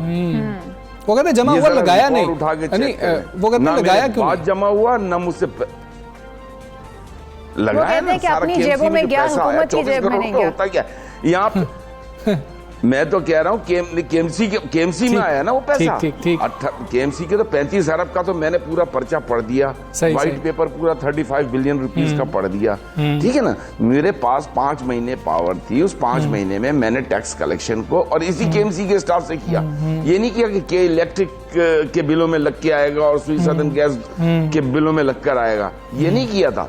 इसी स्टाफ को कहा था कि भाई आप लोग केपेबल हो, आप लोग, ना मुझे रिश्वत चाहिए तो ना आप लोग लोगे, जब मुझे रिश्वत नहीं चाहिए तो आप लोग भी नहीं लोगे। रिश्वत अच्छा। आप लोगों ने बहुत खा ली, अब मुझे जो है ना, मुझे वर्किंग चाहिए। इसी तरीके से आप देखें अस्पतालों में हर चीज। अरशद वोरा साहब, मुर्तज़ा वहाब ये भी कहते हुए नजर आए कि इख्तियारात अभी भी वही हैं, वसाइल अभी भी वही हैं, लेकिन सिर्फ नीयत बदल गई है। क्या समझते हैं कि अब नीयत बदल जाने से काम होता हुआ नजर आएगा, और फिर सिंध हुकूमत को या फिर एडमिनिस्ट्रेटर को इस वक्त किन इकदामात की ज़रूरत है, या फिर कौन सी काविशें करनी चाहिए कि कुछ तो कराची के हालात बदलें? नीयत बदल गई है, क्या अब काम होता हुआ नजर आएगा? देखिए, मैं फिर अपनी बात को रिपीट करूंगा, 13 साल से तो इन्हीं की नीयत चल रही है ना, और किसी की तो नीयत नहीं चल रही। पैसा अभी केएमसी को वही मिलना है। अगर नीयत बदल गई है तो फिर ये के इलेक्ट्रिक में बिल लगाकर आने की बात क्यों कर रहे हैं? क्या कैपेबिलिटीज खत्म हो गई हैं केएमसी के स्टाफ की? ये सुई सदन गैस कंपनी में जो है ये क्यों कह रहे हैं कि ये वाटर चार्जेस आएंगे या दूसरे चार्जेस आएंगे? तो ये चीजें, ये कैपेबिलिटीज जो है, ये आवाम के ऊपर मजीद बोझ डालने का तरीकाकार है। आपके पास जो 16,000 मुलाजिमीन हैं, आप उनकी यूटिलाइजेशन करें, उसमें जो लोग सही हैं मतलब जो परफॉर्म कर सकता है उसको रखें, मतलब जो काम करना नहीं चाहता आप उसको फारिग करें। ये दुनिया का उसूल है कि जो काम करना नहीं चाहता, जो रिश्वतखोर है, उसको फारिग करें। आपके पास केएमसी के पास बहुत वसाइल हैं, केएमसी के पास इतने वसाइल हैं, आपने केएमसी की इतनी सारी बातें तो कर दी। केएमसी का सबसे बड़ा रिसोर्स जो है वो पार्किंग है। कराची की पार्किंग जो है 90% पैसा जो है उन लोगों की जेबों में जा रहा है, 10% भी शायद केएमसी को नहीं मिल रहा, नॉट इवन 5%। ठीक है। उसके अलावा केएमसी की मार्केटें हैं। जी जी। आप ये जिस मार्केट की बात कर रहे हैं, केएमसी के पास 50 मार्केटें हैं। हर यूनियन काउंसिल में एक मार्केट होनी चाहिए, उस मार्केट की अपग्रेडेशन होनी चाहिए। ठीक है वरसा, ये जो नीयत की बात हो रही है, और जिस वक्त तय्युनाती हुई मुर्तज़ा वहाब साहब की, अपोजिशन की जानिब से एतराज़ ये था कि ये सियासी बुनियादों पर इसलिए लगाया जा रहा है क्योंकि इलेक्शन में कराची से कोई फ़ायदा मिल सके। कराची पीपल्स पार्टी को उस तरह से वोट नहीं देता है, तो शायद इसलिए मुर्तज़ा वहाब कराची में काम करना चाहते हैं। कि सियासी तौर पर कुछ नीयत बदल गई हो कि चलें कुछ काम कर लिए जाएँ कि अगले इलेक्शन में कुछ कराची से हमें सीट्स भी मिल जाएँ? कि आप समझते हैं कि ऐसा ही कुछ है और इस बहाने काम भी कुछ हो जाएगा? सर ऐसा नहीं है, देखें ऐसा बिल्कुल नहीं है। ऐसा होता तो फिर बहुत पहले बहुत कुछ हो चुका होता कराची में। कराची के फंड्स तो सिर्फ सिंध गवर्नमेंट को जो है ना, कराची 140 अरब सर्विसेज टैक्स की मद में देता है। उससे हर साल एक 25 अरब रुपए की और 30 अरब रुपए की ग्रीन लाइन बन सकती है। हर साल एक ग्रीन लाइन कराची को आप दे सकते हो अगर आपकी नीयत सही हो। आप अनाउंस करो ना प्रोजेक्ट्स। आप ये ऑरेंज लाइन और येलो लाइन और फलानी लाइन ये जो आपने बना के रखी हुई है, अभी उसका कोई वजूद नहीं है। आपने थोड़ा सा इंफ्रास्ट्रक्चर खड़ा कर दिया। आपने कराची में 10 बसें लेकर आए 13 सालों में, वो भी पता नहीं कहाँ चली गई। आप कोई प्लानिंग की बात करो, आप कचरा उठाने की बात करो, आप लोगों को पानी देने की बात करो। लोगों को अभी बिल्डिंगें नहीं चाहिए, लोगों को आप जो है पानी दे दो खुदा के लिए। लोगों को आज आप यकीन करें कराची में गैस नहीं है। आज कराची में लोगों के घरों में गैस नहीं है। लोग कोयले पे और लकड़ियों से आग लगा के खाने पका रहे हैं। तो कराची को आप ले गए हो आसार कदीमा में, उस कराची को जिसका पैसा सिंध भी खा रहा है, जिसका पैसा वफाक भी खा रहा है। आपने कराची की आवाम को ना पानी दिया है, ना बिजली दी है, आपने ना गैस दी है। मतलब आप इस बेस पर बात कर रहे हो कि कराची वाले वोट देंगे आपको। आप कराची को जियोग्राफिकली इस तरीके से कराची को डिवाइड कर रहे हो कि आप ज्यादा से ज्यादा जो है अपने डिस्ट्रिक्ट्स बना सको। और ये सारे जो है ना, आप देखें कराची के जो सबर्ब्स हैं उस तरफ के डिस्ट्रिक्ट्स बनाए जा रहे हैं। क्यों? कि जियोग्राफिकली इस तरीके से कराची को तोड़ दिया जाए कि कराची के ज्यादा से ज्यादा डिस्ट्रिक्ट बनाए। अभी ये गडाफ डिस्ट्रिक्ट भी बना देंगे 8वां, और उसके बाद जो है कहेंगे 5 डिस्ट्रिक्ट पे हमारा कब्जा है। कब्जा कहूंगा मैं इसको। देखें कराची को आपने अभी भी एडमिनिस्ट्रेटर लगाया, पॉलिटिकल एडमिनिस्ट्रेटर। ये गैर कानूनी काम है। आपने देखा सुप्रीम कोर्ट ने भी नोटिस लिया है कि इलेक्शन क्यों नहीं करवाते। आप चीफ मिनिस्टर जो है उसका टेन्योर खत्म होता है, सिंध असेंबली का टेन्योर खत्म होता है, आप उसके फौरन बाद जो है 3 महीने के बाद इलेक्शन शेड्यूल होता है। प्राइम मिनिस्टर आप जो है ना वो एक्टिंग प्राइम मिनिस्टर की जगह एडमिनिस्ट्रेटिव प्राइम मिनिस्टर या एडमिनिस्ट्रेटिव चीफ मिनिस्टर क्यों नहीं लेकर आते? इसलिए कि आपका कानून आप बिल्कुल ठीक है। ठीक है, अच्छा दोस्त साहब बहुत शुक्रिया आपका, इजाजत नहीं दे रहा। ठीक है, बहुत शुक्रिया आपका। सबसे पहले पाकिस्तान से आप बात थे, कराची के मसाइल हैं, लेकिन ये इल्ज़ाम एक तरफ से लगता है फिर दूसरी तरफ से इल्ज़ाम लगता है, और हम देखते हैं कि मामलात अदालत की तरफ भी कोई नहीं लेके जा रहा होता, इल्ज़ाम लगा रहे होते हैं और उसके बाद उसका कुछ सोल्यूशन नहीं निकलता। और जो पहले इन ओहदों पर जो हैं फायज रहे, बराजमान रहे, उनके ऊपर भी तनकीद होती है, जवाब है। फिर दावे तो अब भी किए जा रहे हैं कि काम जो है वो शुरू हो चुके हैं या तेज़ी से काम जो है वो जारी है, लेकिन ग्राउंड रियलिटी क्या है, या फिर काम होते हुए आवाम जब देखेंगे या फिर उसके समरात जब तक नहीं आते तब तक तो फिर दावे के दावे ही हैं। हम दावों को हकीकत जो है वो उसमें तब्दील होते हुए देखेंगे तो फिर हम कुछ कह सकते हैं कि हाँ जी अब के नुमाइंदे जो हैं वो कुछ कर पा रहे हैं। हाँ जी बिल्कुल ऐसे ही है। हम तो उम्मीद लगाए बैठे हैं और कराची के हालात बेहतर हों, खा कोई भी करे कैसे भी करे। हम एक ब्रेक लेते हैं, ब्रेक के बाद वापस stay with us.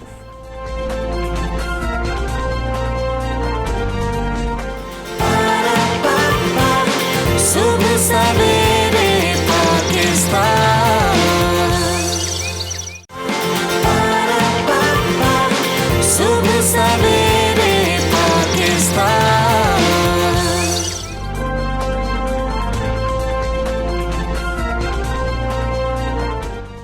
Again welcome back to सुबह सवेरे पाकिस्तान। नाजरीन, किसी भी इंसान के लिए अपने एहसासात, जज्बात और मुशाहिदों तजर्बात की अक्कासी का नाम जो है वो शायरी है।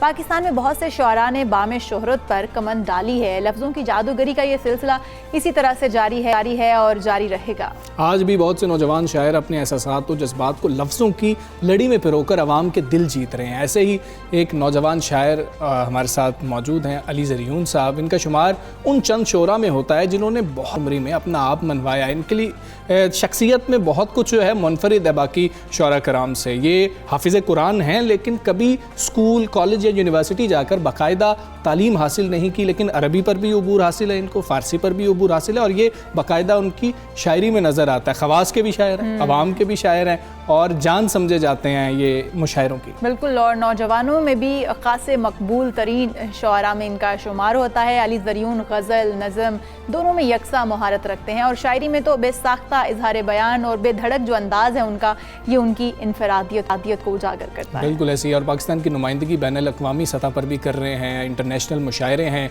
वहाँ पर पाकिस्तान की नुमाइंदगी कर रहे हैं। और नौजवान शोरा के लिए ख़ास तौर पर हम बात करें तो एक रोल मॉडल भी हैं कि आप किसी तरह से रवायत से बहुत अच्छे तरीके से जुड़े हों, फिर आपको जदीद शायरी का भी पता हो, और फिर अवाम के लिए भी शायरी की जाए और ख़वास के लिए भी शायरी की जाए। तारुफ़ी अशार के साथ आपकी मुलाकात उनसे करवाते हैं।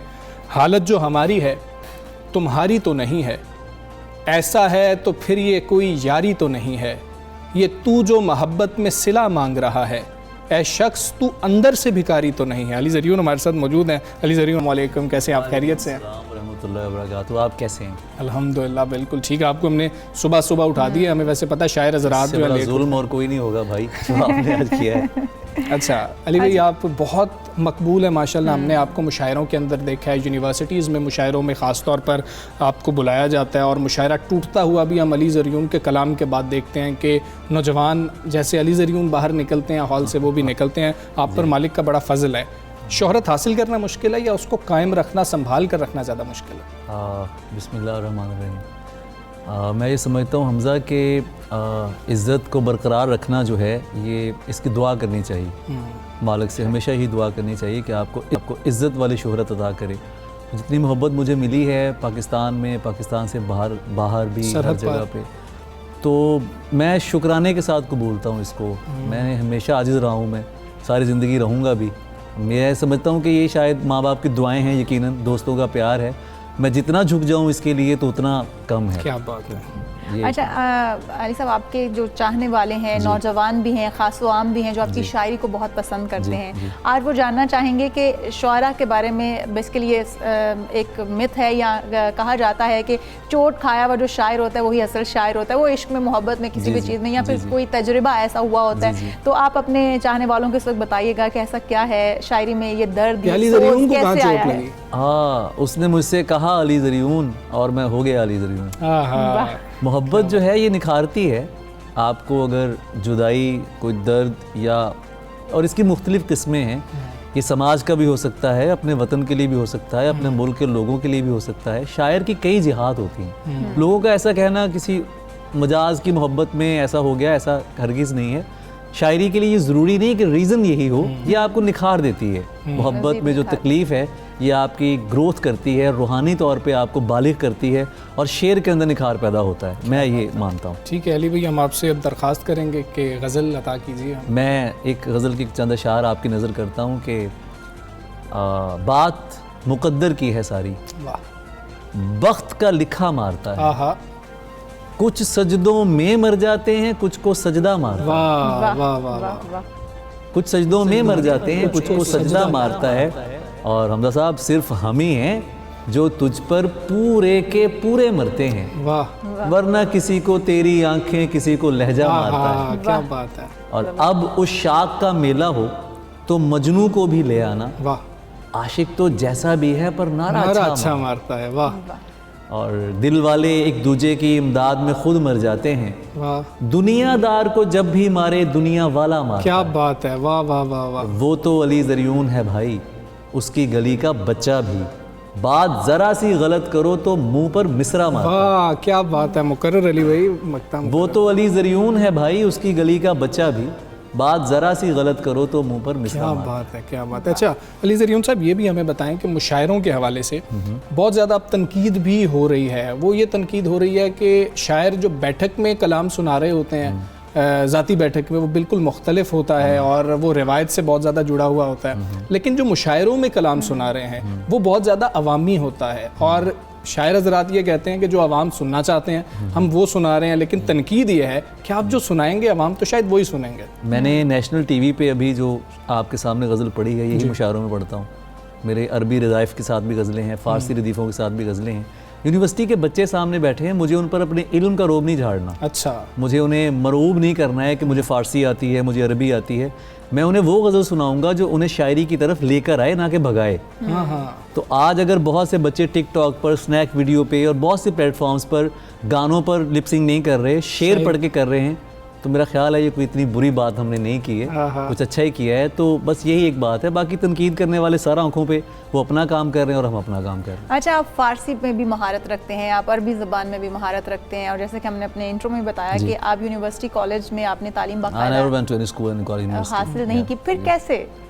मैंने कुरान मजीद हिफ्ज़ किया था, हिफ्ज़ करने के बाद स्कूल भेजा गया मुझे, लेकिन मुझे वो पढ़ाई समझ में नहीं आई। अच्छा, तो मैं वापस घर वालों को मैंने बताया, अम्मा अब्बा को, कि मैं तो नहीं पढ़ सकता ये सारा सीन। तो उन्होंने कहा ठीक है बेटा, जो तुम करना चाहते हो तुम करो। तो ये उनकी मोहब्बत है और उनका बड़ापन है कि मेरा किताब से रिश्ता ख़त्म नहीं हुआ। घर में मसनवी पढ़ते थे, नाजुल बलागा पढ़ते थे, कुरान मजीद तो पढ़ते ही थे। ये एक ऐसी किताब है जिसके अंदर सब कुछ है। अगर आप इसको बगौर पढ़ें, ये मैं बीइंग ए मुस्लिम ये बात नहीं कर रहा, लेकिन यकीन करें कि इससे अच्छा कुछ नहीं है। क्या बात? जब आप उसका तर्जुमा ज़रूर पढ़ें, जब आप तर्जुमा पढ़ते हैं तो उसलूब ही इतना खूबसूरत है उसका कि आप हैरान रह जाते हैं। फिर मैं पढ़ता रहा, साथ साथ किताबें पढ़ता रहा। तो बचपन से कुछ तरबियत थी, अब्बू अखबार पढ़वाते थे। 5वीं में था मैं, उस वक्त 5वीं तक तो पढ़ा हूँ। तो मुन्नू भाई के कॉलम अबू सुनते थे मुझसे कि ये गिरेबान पढ़ के सुनाओ। तो उससे उर्दू कुछ अच्छी हो गई, तो बस फिर इस तरह से अच्छा, स्कूल जाने से लगाव नहीं था, लेकिन पढ़ाई से शगफ तो था कि उसी की वजह से आप पढ़ते रहे। किताब छोड़ चुका हूँ, बिछड़ गया हूँ, मगर याद करता रहता हूँ। किताब छोड़ चुका हूँ, पढ़ाई जारी है। हाँ, क्या बात है। तो एक गज़ल हम और आपसे दरख्वास्त करेंगे। मैं कुछ शेर आपको ताज़ा सुनाता हूँ कि मिले किसी से गिरे जिस भी जाल पर मेरे दोस्त, वाह, मैं उसको छोड़ चुका उसके हाल पर मेरे दोस्त, वाह। मिले किसी से गिरे जिस भी जाल पर मेरे दोस्त, मैं उसको छोड़ चुका उसके हाल पर मेरे दोस्त। ज़मीं पे सबका मुकद्दर तो मेरे जैसा नहीं, वाह, किसी के साथ तो होगा वो कॉल पर मेरे दोस्त। हाँ, क्या बात है। और तुम्हें भी दूर से ये फूल लग रहे हैं ना, लहू के दाग हैं ये मेरी शॉल पर मेरे दोस्त। वाह वाह वाह वाह। और जगह बदलते हुए देर तो नहीं लगती, दोबारा तंज न करना निढाल पर मेरे दोस्त। हाँ, क्या बात है अली भाई। फैसलाबाद से आपका ताल्लुक़ है और मुशायरों में आप जो है जाते हैं। मुशायरों में दाद का अंदाज़ बहुत ज़्यादा बदल गया है। आह और वाह से जो है वो सीटियों तक जो है और फिर शोर तक आ गया। क्या हमें इसको भी एक्सेप्ट कर लेना चाहिए कि जिस तरह से आवाम खुश हैं उनको खुश रहना चाहिए? एक तरह का तरबियत मुशायरे की तो अव्वल तो है ही नहीं। मैं तो इस बात पे शुक्र अदा करता हूँ कि हमारे नौजवानों में शायरी की तरफ रग़बत पैदा हुई है और जिस तरह का मतलब इजहार वो करते हैं अच्छा लगता है।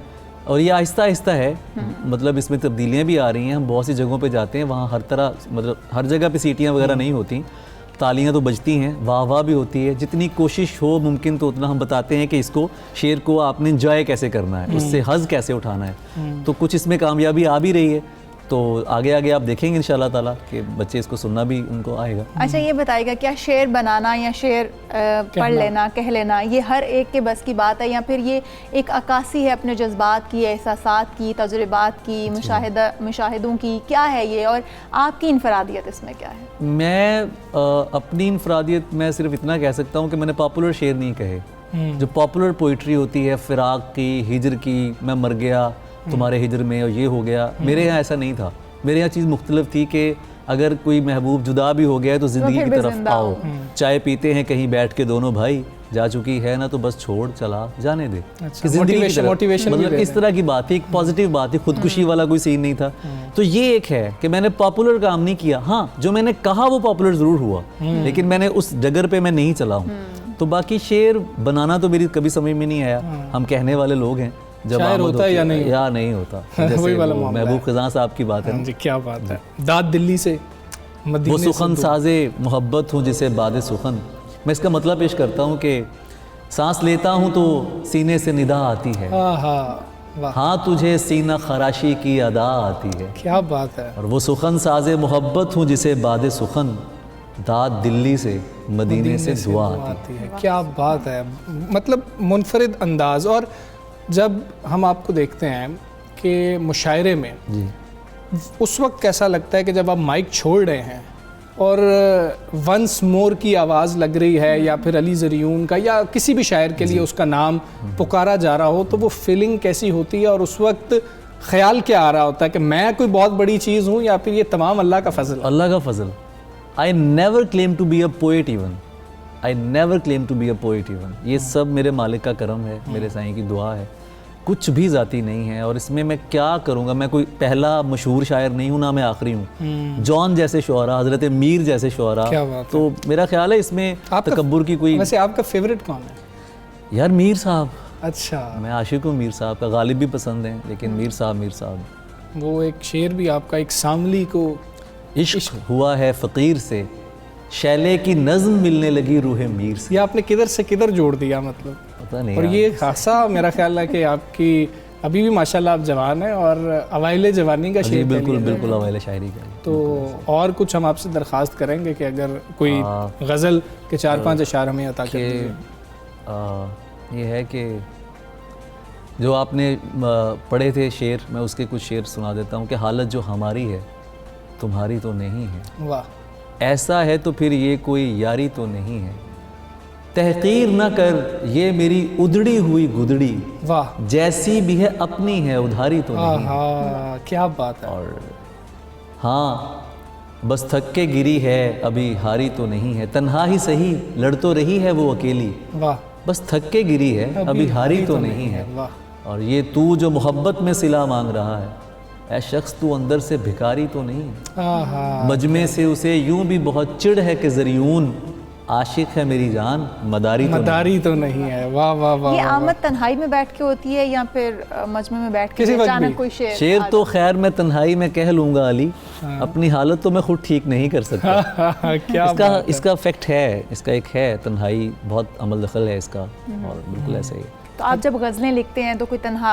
कोना ढूंढते हैं या फिर नेचर के करीब चले जाते हैं? नहीं, ये ऐसा ही है। मैं अपने कमरे में भी शेर कहता हूँ, कहीं बैठा हूँ तब भी शेर का एक प्रोसेस अंदर चल रहा होता है, बात के अंदर चल रहा होता है, आपके सीने के अंदर एक प्रोसेस चल रहा होता है। जैसे ही वक्त मिलता है तो वो शेर फिर उस सांचे से तैयार होके बाहर आ जाता है। तो इस तरह करके कुछ उसका है।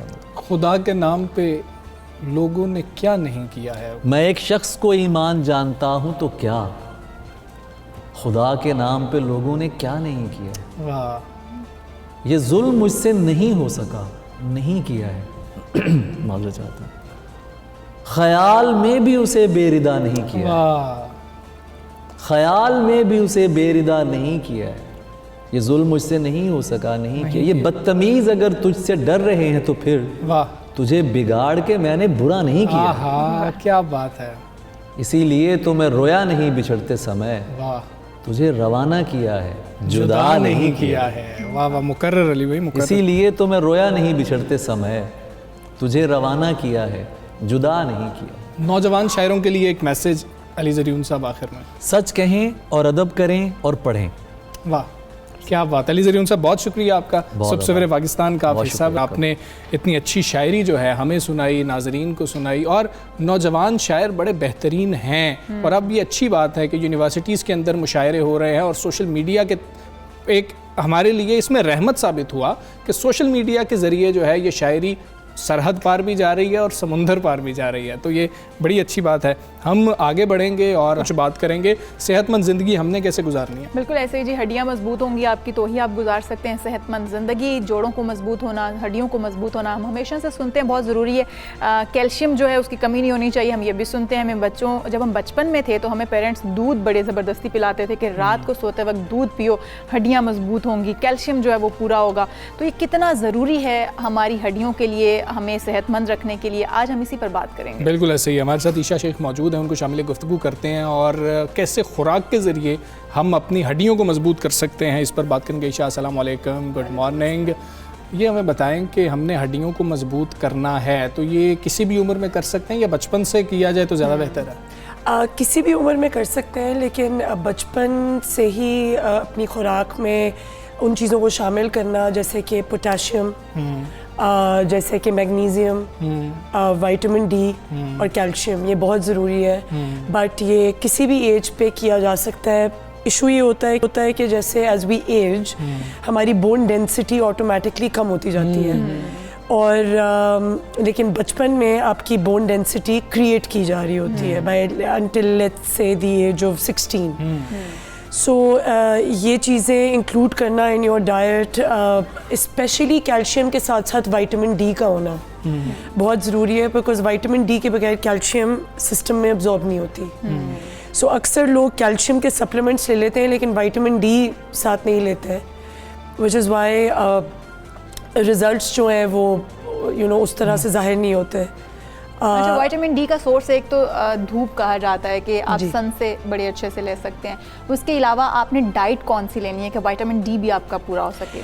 वैसे तो बहुत से सप्लीमेंट्स हैं, दूध के अंदर, as you know, milk, there are multiple other ways in which you can take vitamin D. Usually sun is the best. धूप is the best source of vitamin D.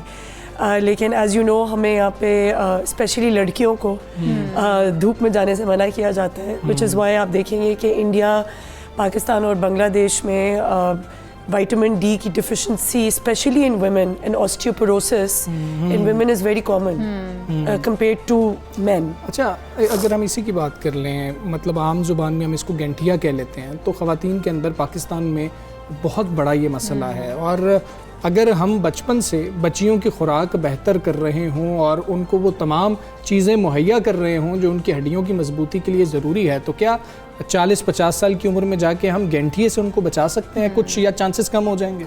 Absolutely.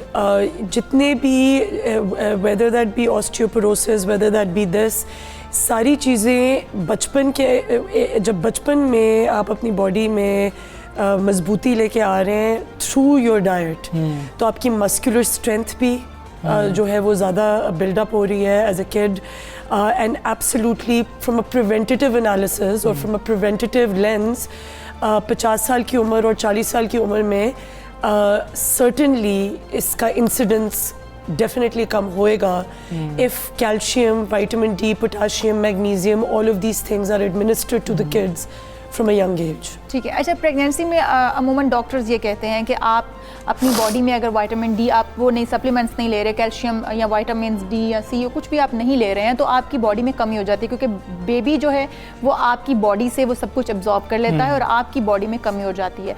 उस वक्त पे डाइट से हम कितना कवर कर सकते हैं और सप्लीमेंट से कितना कवर कर सकते हैं? क्योंकि माँ जो खा रही है वो उसे डबल खाना है, क्योंकि वो डिवाइड होकर पोर्शन बच्चे को भी जाना है और फिर माँ को भी। उस वक्त माँ को कितनी ज़रूरत होती है, क्योंकि ख़वातीन में अमूमन उसके बाद ही ये जॉइंट्स पेन और ये चीज़ें स्टार्ट होती हैं?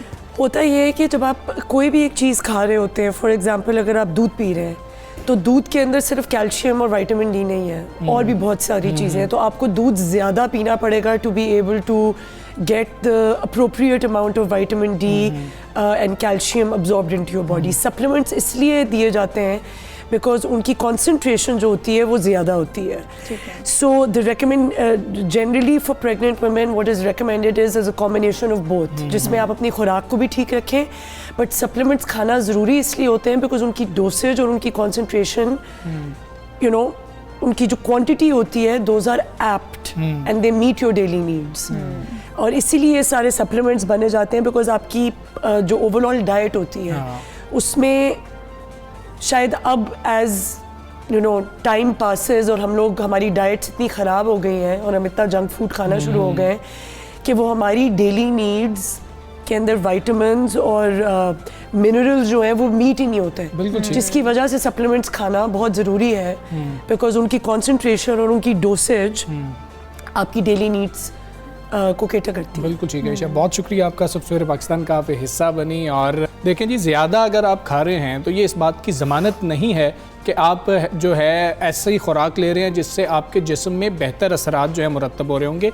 हेल्दी खाना जो है वो ज़्यादा ज़रूरी है, ज़्यादा खाना जो है वो बिल्कुल ज़रूरी नहीं है। हम पता नहीं क्या क्या बर्गर खा के हम समझते हैं कि जी कि हमने तो आज बेहतरीन खाया, लेकिन वो कोई अच्छी बात नहीं है। बॉडी में हेल्दी किसी डाइट भी चीज़ की ज़्यादती हो जाना और कमी हो जाना दोनों ही नुकसानदेह हैं, तो आपको इस चीज़ को भी बैलेंस रखना है कि किसी चीज़ का ज़्यादा हो जाना बॉडी में ये भी ठीक नहीं है और किसी चीज़ की कमी हो जाना विशाल, एक बहुत इंपॉर्टेंट चीज़ ये है इसके अंदर माओं के लिए और बहुत ज़्यादा अहम है कि जितना बेटों का दूध पर हक है उतना ही बेटियों का भी दूध पर हक है। अगर बेटा जो है 2 गिलास दूध पी सकता है तो बेटी भी 2 गिलास दूध पी सकती है। हम बल्कि ये बेटी को आमतौर 4 पर गिलास भी पीने हैं तो वो पी सकती है, ये ज़रूरी नहीं है कि बेटा क्योंकि बेटी को अपनी आगे की लाइफ में ज़्यादा ज़रूरत है सेहतमंद होने की। बिल्कुल ऐसे ही है, तो हमने ये गलती नहीं करनी। आमतौर पर हम यही करते हैं कि बेटे की खुराक बहुत ज़्यादा होती है और बेटियों का तो चल जाता है और बच्चियों को तो वैसे भी स्मेल आती है दूध से, तो इन चीज़ों को हमें ख़ास तौर पर देखना है। जी हमें इजाज़त दीजिए, प्रोग्राम का वक्त ख़त्म हो गया, अपना बहुत ख्याल रखिए, अल्लाह हाफ़िज़।